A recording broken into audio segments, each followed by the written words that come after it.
May isang tanong ako para sa'yo. Paano kung sabihin ko sa'yo na ngayon ay meron ng isang legal na paraan para sa ating mga Pilipino kung saan magagawa mong kumita ng extra income gamit ang internet kahit nasa bahay ka lang? Interesado ka bang malaman kung paano to? Kung oo ang sagot mo, ituturo ko sa iyo ng maigi paano ka kikita ng extra income gamit ang internet tulad ko at ng mga kaibigan ko kahit nandyan ka lang sa bahay mo o kahit nasa internet shop ka lang. Bago ang lahat, may gusto muna akong ikwento sa iyo. Sigurado ngayon mo palang ito maririnig. 8 months ago, bandang 3:30 ng hapon, dalawang magkaibigan ang sabay na gumawa ng sarili nilang Facebook account. Ito ay sila Paul at si Eric. Bukod dito, madami pang pareho sa dalawang magkaibigan na to. Pareho sila ng eskwelahang pinanggalingan, pareho sila ng kurso natapos, pareho silang pamilyado na. Pareho silang empleyado na nagtatrabaho ng walang oras araw-araw, parehong nakikipagsiksikan sa MRT pagpapasok ng trabaho, parehong sumasahod kada kinsenas katapusan, parehong nagbabayad ng mga utang pagkasahod, at pareho din silang gustong makaahon sa hirap ng buhay. Pagkalipas ng ilang buwan, nagka-chat uli sa Facebook ang dalawang magkaibigan. Si Paul ganun pa din. Araw-araw pa din siyang stress sa pagtatrabaho ng walang oras araw-araw. Madalas pa siyang mag-overtime kaya wala na siyang oras sa pamilya niya. Balak niya na ding mag-abroad dahil kulang na kulang ang kinikita niya para sa kanyang pamilya.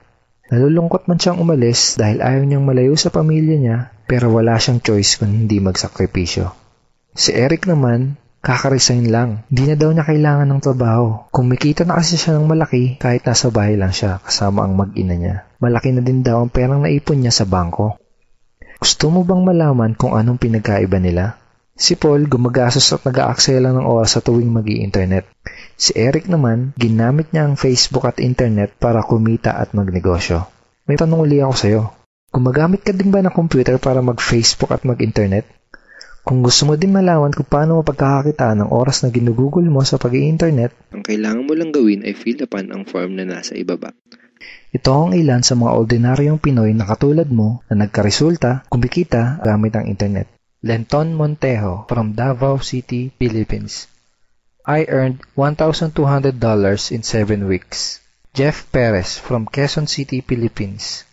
An ordinary guy like me has earned over $4,000 in 2 months. Ivy Amor Dahino from Bangkok, Thailand. Highly recommended opportunity. I've just mentioned this to my friends. Kiko Javier from Davao, Philippines. I'm now averaging about $700 per month since I started this. Reden Kakista, Riyadh, Saudi Arabia. I earned $6,460 using internet only. I'm here in the Middle East working and I'm even earning more than my salary here. Nakakatuwa, di ba? Nung una, naniwala lang sila at sumubok. Ang maganda, pwede ding mangyari sa iyo mga to. Kung gusto mo na ding matutunan kung paano o kikita gamit ang internet, ang kailangan mo lang gawin ay fill upan ang form na nasa ibaba. At ipapadala ko sa email mo ang video na magtuturo sa iyo kung paano ka kikita katulad namin. Go ahead and fill up the form below now.